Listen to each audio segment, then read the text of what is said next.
नमस्कार, मैं हूं दीपांजलि मोइत्रा। चीन हांगकांग, तिब्बत, ताइवान को अपनी जागीर समझता है और इसी वजह से अपनी नीतियां इन कमजोर देशों पर थोपता रहता है और अपनी आर्मी को धमकी देते हुए कहता है कि कुचल देंगे। लेकिन ताइवान एक ऐसा देश है जो चीन की धमकी के आगे घुटने नहीं टेकता और चीन को मुंहतोड़ जवाब दिया। उसी तरह चीन दुनिया को धमकी देता रहता है कि ताइवान से कोई भी देश राजनीतिक, व्यापारिक, सामरिक रिश्ता न बनाए और अगर कोई देश ताइवान से रिश्ता बनाता है तो उसको परिणाम भुगतने होंगे। लेकिन जमाना बदला, दस्तूर बदला और लोगों की सोच बदली। उसी का नतीजा है कि अब चीन की धमक कमजोर होती जा रही है और लग रहा है कि चीन के हाथ से ताइवान निकल जाएगा। इसके साथ ही साथ चीन की शक्ति को दरकिनार करते हुए कई देश ताइवान से रिश्ते बढ़ा रहे हैं। उसी कड़ी में चीन की धमकी को दरकिनार कर चेक रिपब्लिक ने संसद के उच्च सदन के सेनेट के अध्यक्ष मिलोस विस्त्रिसिल को ताइवान भेजा। खबरों की माने तो मिलोस विस्त्रिसिल के साथ प्राग और महापौर जेनेक खरीब, सरकार, व्यापार और शिक्षा जगत के 80 से अधिक प्रतिनिधि ताइवान की सरकार से बातचीत के लिए पहुंचे। चीन के विशेषज्ञों की माने तो चेक गणराज्य का ये डेलीगेशन अमेरिका के उकसावे पर आया है।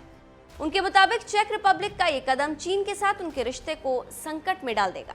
यहाँ पर एक जानकारी आपको देते चलें कि बीजिंग ताइवान को कूटनीतिक रूप से अलग थलग करने का प्रयास कर रहा है। वहीं चीन की तमाम धमकियों के बावजूद चेक रिपब्लिक का डेलीगेशन ताइवान पहुंच गया। चेक गणराज्य के प्रतिनिधियों की इस यात्रा से ताइवान को अंतर्राष्ट्रीय स्तर पर लाभ मिलने की उम्मीद है। ताइवान के विदेश मंत्री जोसेफ वू ने हवाई अड्डे पर प्रतिनिधिमंडल का जबरदस्त स्वागत किया। चीन के सरकारी अखबार ग्लोबल टाइम्स के मुताबिक चेक रिपब्लिक में मौजूद चीन विरोधी ताकतों ने अमेरिका के उकसावे पर ताइवान कार्ड खेला। चीनी भोपों के मुताबिक इससे सिर्फ और सिर्फ चेक गणराज्य को नुकसान होगा क्योंकि उसे ताइवान से ज्यादा जरूरत चीन की है।